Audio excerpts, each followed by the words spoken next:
nous étions les tout premiers à commencer par alerter. Il y a à reprocher à ces lois-là. Nous sommes allés voir le président de l'Assemblée à ce sujet et nous sommes également allés voir le Conseil électoral par rapport à la même chose. Nous avons également écrit à la Cour constitutionnelle et la dernière étape devrait être la rencontre avec le chef de l'État pour boucler la boucle et dire nous avons déjà averti que les lois qui sont en cours pourraient créer des problèmes en 2026. Si nous avons été les tout premiers à commencer par alerter, pourquoi est-ce qu'on resterait à l'écart donc du débat? Ce n'est pas possible. En dehors de ça, après avoir parcouru donc les 3 grandes élections, communales, présidentielles, législatives, nous sommes assis et en atelier, nous avons fait le point.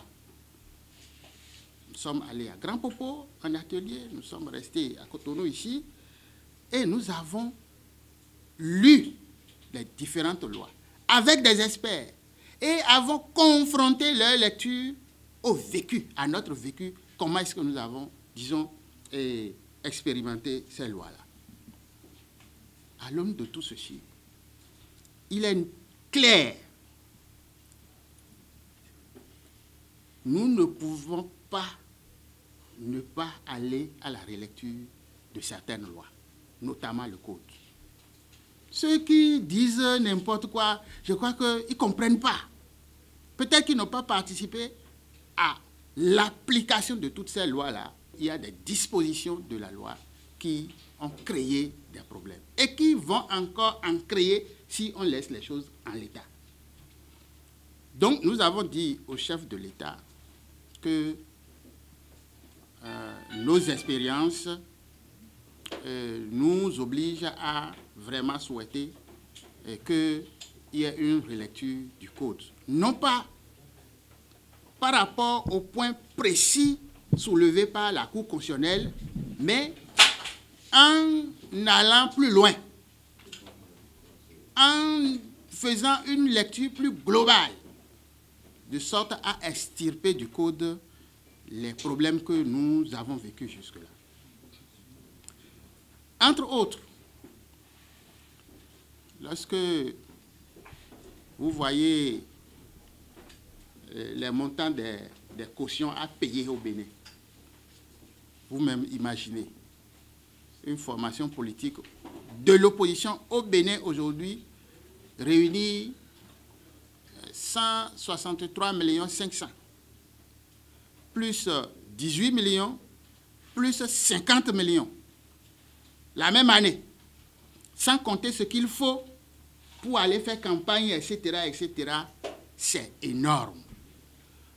Dès lors que nous avons pensé qu'il faut organiser toutes les élections dans une même année, il faut également penser à comment permettre aux formations politiques donc, de pouvoir y participer. Donc, il faut aller voir combien on peut véritablement payer en termes de caution. Il faut réduire la caution. Au vu donc des observations que nous avons eu à faire et que la Cour a eu à faire, quelle est la mandature qui va parrainer en 2026? Pour nous autres, c'est les élus de 2026 qui doivent parrainer. Et pourquoi? Vous voulez élire un président de la République qui aura 5 ans à faire avec des élus donc mis en place à partir de 2026. Si c'est ceux qui sont sortants, ceux qui sont finissants, qui vous parrainent et que vous gagnez, si vous n'avez pas la majorité qu'il faut à l'Assemblée, les 5 ans là, c'est-à-dire ce serait vraiment le calvaire pour cet élu. Au maximum, il faut aider celui qui sera élu président de la République de disposer d'une certaine majorité à l'entame de son mandat. Maintenant, le débat est clair. Hein? Certains disent qu'il faut que le président soit là, qu'il organise les élections lui-même et qu'il dispose donc de sa majorité. Mais pour le faire, il faut aller réviser la Constitution. Mais nous disons, pour faciliter les choses, permettons que ce soit les élus de 2026 qui parrainent. Mais il se pose également un problème de calendrier. Du 1er au 15, on va commencer par installer donc les élus communaux. On est d'accord? Le Parlement, le nouveau Parlement, le 10e, sera installé le 8. On est d'accord? Alors que le dépôt des dossiers de candidature, c'est pour le 5. Bon, donc, ceux qui seront installés le 8 sont exclus, visiblement. Et ceux qui sont installés du 1er au 5 seront les nouveaux qui, en principe, auraient le droit de parrainer. En 2021, nous étions nombreux à déposer les dossiers.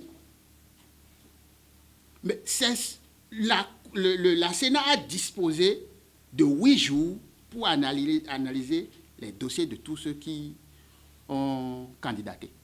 Est-ce qu'on est d'accord? Donc, au cours de ces 8 jours, ceux qui n'ont pas pu compléter par le parrainage ont été sortis du lot. Et il est resté ceux qui avaient donc leur dossier à jour. Alors, nous avons fait un petit calcul. Certains nouveaux élus sont déjà installés du 1er au 5. Mais le 8, le Parlement sera installé. Si la Sénat doit faire l'étude des dossiers à partir du 5, ça prend déjà en compte les élus qui seront installés le 8. Ça ne sera que simple formalité de complément de dossier. Est-ce qu'on est d'accord? Mais ils vont dire, si les 8 jours ajoutés à la date 5 nous amènent au 13. Donc, il y a encore 2 jours pour installer certains maires. Alors, nous avons dit, c'est très simple. Pour éviter la révision de la Constitution, allez voir le nombre de jours dont la Sénat dispose pour donc étudier les dossiers. Et simplement rallonger à 12 jours. 12 plus 5, ça fait combien? Ça fait 17. Donc, tous les élus sont déjà en place et nous avons encore quelques marges pour des retardataires qui doivent aller remettre leur formulaire ici ou là. Et le problème est bouclé. À partir du 17 là, il y a encore 3 jours qui seraient accordés aux candidats pour corriger les éventuels... Vous voyez que très simplement, nous aurions évité tous les problèmes que nous avons. Donc, voilà quelques propositions. Nous avons dit, nous en avons d'autres, parce que nous avons procédé à la lecture du code par rapport aux élections communales, et cette affaire de, comment on dit, d'accord de gouvernance, etc., etc., plein de problèmes qui se posent à ce niveau.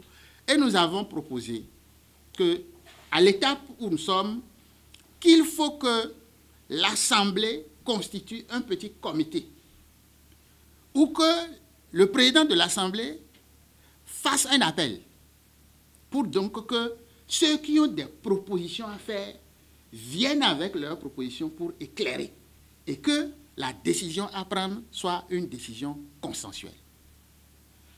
Et donc, pour nous, rien ne doit se faire de façon exclusive. Il faut dialoguer, il faut échanger, il faut impliquer, il faut faire en sorte que, en le faisant, non seulement qu'on ait la lumière de toutes ces sommités, ces connaissances, etc., et que, en dehors de ça, que tout le monde se sente impliqué pour la paix dans notre pays. Le président nous a écoutés. Il nous a vraiment écoutés et n'a pas manqué de montrer son sentiment que lui, il est déjà fini, que lui part. Il nous a réitéré ça. Lui, qu'on révise, qu'on fasse... Non, lui n'a plus vraiment d'intérêt à ce que... Donc, pourvu que ça permette, n'est-ce pas, de continuer et que le pays soit en harmonie, etc., etc., après lui, etc. Ça nous a permis de savoir que,